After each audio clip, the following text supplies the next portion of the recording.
Hi, my name is Robby and I'm the campus pastor in Hillsboro, Ohio. Thanks for joining us for today's Daily Dose.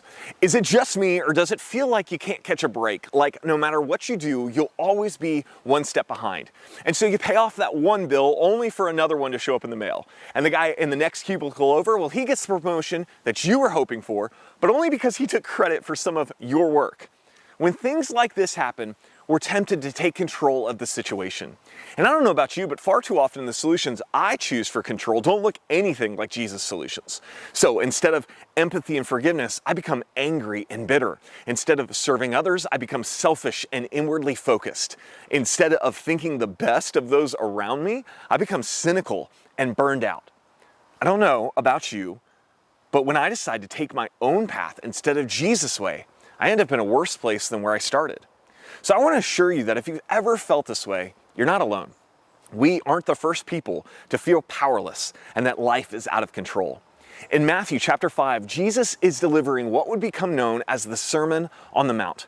And what he does in this sermon is he paints a new reality, a reality of what it looks like to live inside of his kingdom. And he tells us, blessed are these type of people, or better put, happy. Happy are these kind of people in my kingdom. And so Jesus in Matthew 5:5, he says, blessed are the meek, for they will inherit the earth. Let's be honest, inheriting the earth sounds pretty good, doesn't it?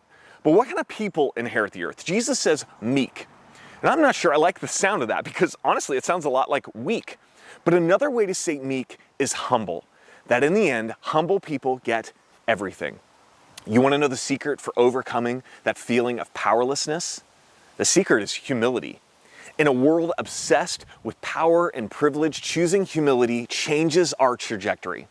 The Apostle Paul knew this. He tells us in 2 Corinthians 12:9 that Jesus told him that his power is perfected in weakness. And Paul would be so convinced of this because of Jesus' example on the cross. He would actually go on to write that when I'm weak, then I'm strong. The problem is we don't believe this. We don't think that weakness is perfected in power. We think power is perfected in power. So I have to be strong, act strong, have it figured out, fake it till I make it. But Jesus flips all of this upside down. He says if you think you're powerful, you'll end up with nothing. If you think of yourself less often though, humility, you gain so much more. You see, when we feel out of control and powerless, choosing humility gives us the ability to see another's point of view. When we feel bitter and angry, choosing humility gives us the ability to forgive. When we feel cynical and burned out, choosing humility gives us the ability to hope for a better future. Choosing humility changes our trajectory. Imagine how the first people who heard this message felt. Jesus is talking to the poor and powerless and the rich and powerful alike, and he's describing a reality where the weak and the outcast and the poor gain everything. He's saying their current situation isn't their final outcome. And he's saying the same thing to you. And that's good news. That no matter how powerless and weak you feel today, no matter how dark your present situation is, Jesus is flipping things on its head. If you choose humility, if you choose the way of Jesus, eventually you'll gain everything.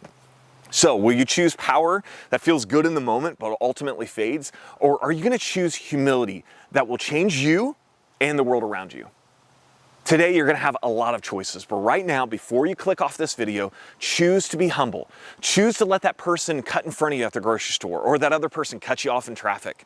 Choose to give up your right to be angry.